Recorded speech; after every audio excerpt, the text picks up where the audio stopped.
தமிழ்நாடு திரைப்பட இயக்குனர் சங்கத்தின் தலைவரும் மற்றும் தென்னிந்திய திரைப்பட ஊழியர்களின் கூட்டமைப்பின் தலைவருமான திரு ஆர் கே செல்வமணி அவர்களை பேச வைக்கிறோம்.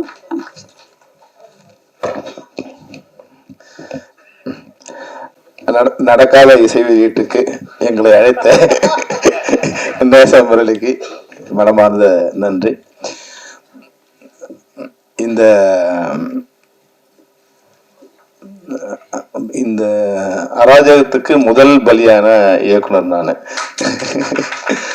ஆனால் இவராது போராடி போயிருக்கின்றாரு. ஒருவேளை இந்த போராட்டத்தை நான் தொடங்கியிருந்தா இன்னைக்கு இவங்களாம் அதை மாட்டியிருக்க மாட்டாங்களோ என்னவோ. ஒரு காம்ப்ரமைஸ் ஆகிட்டு விட்டதுனால இன்னைக்கு மறுபடியும் அதாவது சுதந்திரத்துக்காக போராடுங்க யாரும் சுதந்திரத்தை அனுபவிக்கல, அது அடுத்த வாரிசு தான் அந்த சுதந்திரத்தை அனுபவிக்கிறாங்க. அது மாதிரி இதனால பாதிக்கப்பட்டவங்க அடுத்து இப்போ நக்கீரன் சார் சொன்ன மாதிரி கொஞ்சம் காம்ப்ரமைஸ் ஆகிட்டோம். அப்போ அடுத்து யாரோ ஒருத்தர் வரும்போது அது அந்த எதிர்வினை ஆற்றும் போது அதுக்கு உண்டான இது தாக்குதல் தொடங்குது. சில நேரங்களில் ரெண்டு விஷயங்கள் இருக்கு. ஒன்று, நம்ம யதார்த்தத்தை புரிஞ்சுக்கணும், ஆனால் அதுக்காக அடிபணிஞ்சு போயிடக்கூடாது. இந்த ரெண்டுமே இருக்கு. இதுக்கு சரியான நான் முதல்ல கொஞ்சமாக ஒரு புலன் விசாரணைங்கிற படத்தில் ஆட்டோ சங்கருங்கிற இது எடுத்துக்கிட்டேன். ஆனால் அது அப்படியே பயன்படுத்தாம அதை சொன்னால் ஜனங்களுக்கு புரியணும், அவ்வளோதான். அந்த அளவு கூட லீகல் இஷ்யூ வராமல் எடுத்துக்கிட்டேன். அதனோட வெற்றி. அடுத்து கேப்டன் பவன் படம் எடுத்தேன். அதில் வீரப்பனோட இது அதனோட அதையும் நான் ஜனங்க புரிஞ்சுக்கிற அளவுக்கு எடுத்துட்டேன். வீரபத்ரங்கிற பேரை வீரப்பங்கிற வீரபத்ரன் அப்படி கொஞ்சம் கொஞ்சம் மாற்றி வரும்போது அது இது ஒரு கற்பனை கதைன்னு ஒரு பொய்யை சொல்லி இப்போ டைட்டில் படிக்கும்போதே தெரியாது பொய்யின்னு. இந்த கதைகள் நடக்கின்ற அனைத்தும் கற்பனையே, எதுவும் யாரையும் குறிப்பிடுவது அல்ல அப்படின்னு இது எல்லாமே எல்லாரும் ஏமாத்திக்கிறது தான், தங்களை தாமலை ஏமாத்திக்கிறது தான். அந்த கார்டை போட்டவுடனே எல்லாம் கற்பனை ஆயிடுச்சு. அந்த அளவுல நம்ம அதை எஸ்கேப் பண்ணி வந்துட்டோம். இப்போ அதனோட வெற்றி என்ன ஆகுதுன்னா, இப்போ நேச முரளி மாதிரியே நான் அடுத்தது போய் மாட்டிக்கிறேன். ஓஹோ, நம்ம இந்த உண்மை சொன்னா நல்ல ஜனங்கள்லாம் இதுவா இருக்காங்க அப்படின்னு குற்றப்பத்திரிகைங்கிற மேட்டர் நான் எடுக்கிறேன்.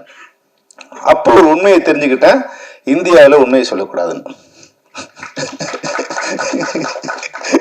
நீங்க எவ்வளவு கற்பனை சொல்லலாம். இப்ப அவங்க சொன்னாங்க அதுதான் இல்லையா, ஒரே நிமிஷத்துல ஜலதோஷம் போயிடுது, ஒரு வாரத்துல முடிமுடிச்சிரு. இது மாதிரி எந்த வகையான கற்பனையும் சொல்லலாம், எவ்வளவு அபத்தமும் சொல்லலாம், எவ்வளவு அவதூறும் சொல்லலாம், எவ்வளவு ஆபாசமும் சொல்லலாம். ஆனா இந்தியாவில் உண்மையை சொல்லக்கூடாது. இந்த புத்தி எனக்கு குற்றப்பத்திரிகைன்னு ஒரு படம் எடுத்த உடனே நான் தெரிஞ்சுக்கிட்டேன். அப்ப அடுத்து அதுல போராடக்கூடிய சக்தி எனக்கு இல்லை. அதனால நான் அதுல கொஞ்சம் ரிலீவ் ஆயிட்டேன். அப்போ அதுக்கப்புறமா நான் யோசிக்கும் போது இது மாதிரி படைப்பாளிகள் அது பின்வாங்க கூடாது. ஆனா இவங்களுக்குலாம் சரியான முன்னுதாரணம் எதுன்னா நம்ம திராவிட இது ஒரு முன்னுதாரணமா எடுத்துக்கணும். எப்படி பராசக்திங்கிற ஒரு படம், அண்ணாதுரை அன்னைக்கு பேரறிஞர் அண்ணாதுரை சொல்லுவாரு எனக்கு சென்சார் இல்லைன்னா 3 படத்திலேயே நான் திராவிட நாடு வாங்கிடுவேன். ஆனா அதே சென்சார் வச்சுக்கிட்டு அவங்களோட கருத்துக்களை எப்படி அவங்க ஷேர் பண்ணாங்க இந்த தமிழ்நாட்டில், அது மூலம் எப்படி ஆட்சி அதிகாரத்தை கைப்பற்ற அளவுக்கு திரைப்படத்துறை எப்படி பயன்படுத்தினாங்க அப்படிங்கிற விஷயத்தை நம்ம நேசமுரளி அதை எடுத்துக்கணும். அதாவது கல்லுன்னு தெரிஞ்சு அதில் தலையில அடிச்சு தலைதான் உடனே தெரிஞ்சாலும் அடிச்சுட்டே இருப்போம்னா அவன் வீரன் சொல்ல முடியாது, அவன் புத்தி இல்லாதவன் தான் சொல்லணும். அப்போ அந்த கல்லை உடைக்கிறதுக்கு தலையை பயன்படுத்தக்கூடாது, சிற்றுளியை பயன்படுத்தணுங்கிற தெளிவு நமக்கு வந்துடணும். அப்போ இதுல இவர் சொன்னது ஒன்றும் ஒரு பெரிய விஷயம் இல்லை. இப்போ நீங்க பாருங்க, நடந்த விஷயம்தான், பொள்ளாச்சிங்கிறது எல்லாரும் தெரியும். ஆனா அதை நம்ம ஒரு புரிஞ்சும் புரியாம மாதிரி சொன்னா ஜனங்களுக்கு நீங்க கற்பனையில 100% உண்மையை விட அதிகமா உணர்ந்துப்பான். கொஞ்சமா நம்ம சொன்னாவே போதும். ஆட்டோ சங்கர், நான் ஆட்டோ தர்மான்னு பேர் வச்சேன், அவ்வளவுதான். அப்போ அவங்களே புரிஞ்சுக்கிட்டாங்க. நம்ம போய் நிறைய ஆட்டோ சங்கர் வைக்க வேண்டியதில்லை, அதில் லீகல் இஷ்யூஸ் வருது, வைக்கும்போது அந்த கேஸ் முடியல, அதனோட வாரிசுகள் பதில் சொல்லணும், இதெல்லாம் வருது. அப்போ கொஞ்சம் அதை ரெப்ரசன்ட் பண்ற மாதிரி ஒரு உண்மையை ரெப்ரசன்ட் பண்ற மாதிரியான வார்த்தைகளை பயன்படுத்தும் போது அது சட்டத்திலிருந்து வெளியே வந்துடலாம், நம்ம அதை பயன்படுத்த முடியும். அது மாதிரி ஒரே நேரத்தில் எல்லாரையும் பகைச்சிக்கிறது இருக்கு இல்லையா, அந்த எல்லாரையும் பகைச்சிக்கிற அளவுக்கு நமக்கு சக்தி இருக்கா அப்படின்னு நேசமுரளிக்கு எல்லாரையும் பகிச்சுக்கிறது. மணிப்பூரை பற்றி சொல்லுவேன், நான் பொள்ளாச்சியை பற்றி சொல்லுவேன், இராணுவத்தை பற்றி சொல்வேன், அப்படின்னா விளம்பரத்தை பற்றி சொல்வேன். இவங்க தான் ஆட்சி பண்ணுறாங்க, இவங்க தான் சட்டம், இவங்க தான் கட்டமைப்பு. இதில் வந்து ஒரே நேரத்தில் அனைவரையும் பகைத்து கொள்வது வந்து ஒரு சரியான படைப்பாளிக்கான இதுவாக இருக்காது. அதனால நிச்சயமா உங்களுடைய வீரியம், நிச்சயம் உங்களோட கோபம் எல்லாம் உண்மை. அதை எப்படி வந்து சரி பண்ணி எப்படி வழி நடத்தணுங்கிறது நீங்க புரிஞ்சுக்கணும். ஆனாலும் இதுல வந்து தரப்பட்ட அனைத்துமே இப்போ வந்து இந்த விஷயத்த குறைஞ்சபட்சம் இது மாதிரி இப்போ நம்ம பண்ணா எல்லாம் அட்ஜஸ்ட் பண்ணி போயிட்டாங்க. பொள்ளாச்சியில வந்து 2 வருஷமா அட்ஜஸ்ட் பண்ணி போயிட்டாங்க. ஆனா ஒரு நாள் போலீஸ் ஸ்டேஷன் வந்துட்டாங்க, அந்த உண்மை வெளியே வந்துடுச்சு. அது மாதிரி சென்சார் போர்டு கூட வந்து எங்கேயுமே அராஜகம் அதிகமாகும் போது அதுக்கான புரட்சி தொடங்கிடும். அது கொஞ்சமாகவும் விநாசகாலே விபரீத புத்தி வரும். அந்த விநாசகாலம் எப்போ வரும்னா விபரீத புத்தி அதிகமாகும் போது அந்த விநாசகாலம் வரும். இப்போ உண்மையே வந்து தேவையற்ற அடக்குமுறைகளை வந்து படைப்பாளிகள் மீது வரும்போது நான் செத்தாலும் பரவாயில்லன்னு ஒருத்தர் நினைச்சிட்டான்னா அவன் எந்த இராணுவத்தை கொண்டும் அடக்க முடியாது. இந்த சட்டத்துக்கு பயந்து நான் வாழணும், இந்த சட்டங்களுக்கு பயந்து நான் வாழணும்னு நினைக்கிற வரைக்கும் தான் போலீஸ், இராணுவம், அதிகாரம், ஆட்சி எல்லாம். நான் செத்தாலும் பரவாயில்லன்னு ஒருத்தர் முடிவு எடுத்துட்டான்னா அவனை யாராலும் அடக்க முடியாது. அந்த நிலையை வந்து யாருக்கும் கொண்டு வந்துடக்கூடாது. அதுதான் வந்து இப்போ இந்த மீட்டிங் மூலமா, இந்த கூட்டம் மூலமா சம்பந்தப்பட்டவர்களுக்கு நான் கொடுக்குற விஷயம் என்னன்னா,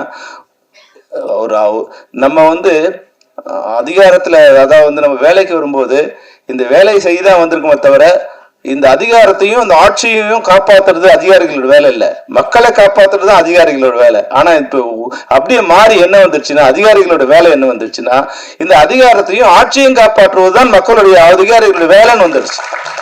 இப்போ நக்கீரன் சொல்லும்போது சொன்னாங்க பாருங்க, எந்த எஸ்பி வந்து பாலியல் இதுல வந்து மாட்ட போறாங்களோ அவங்களே இந்த பாலியல் இதுக்கு வந்து முதல்ல துணையா இருந்திருக்காங்க. இப்ப பாருங்க, ஒரு பெண்ணு இந்த இதுல வந்து பத்திரிகையாளர் நக்கீரன் கோபால் மாதிரி வந்து மிக பிரபலமான தைரியமா நம்மளாம் மிகப்பெரிய இது நினைக்கிற ஒருத்தருக்கே இவ்வளவு பெரிய திரட்டு இருக்கும்போது நேச முறையெல்லாம் சுண்டக்காய் மாதிரி அமிக்ஸ் எடுத்துருவாங்க. அதனால வந்து இதை புத்திசாலித்தனமாக கையாண்டு இந்த இதுல வந்து நீங்க வெளியே வரணும். நிச்சயமாக சென்சார் போர்டு கூட வந்து நாங்கள் எங்களுடைய கோரிக்கை என்னன்னா, படைப்பாளிகளை வந்து நீங்க நசுக்காதீங்க. எல்லாரும் வந்து தன்னை அமைங்கி போயிட மாட்டாங்க, ஒரு நாள் அது வந்து பிரளயமா மாறும். அது மாதிரி வந்து யாரையும் ஒரு அழுத்தம் கொடுக்காதீங்க. சட்டத்துக்கு உட்பட்டு நீங்க வேலை செய்யுங்க.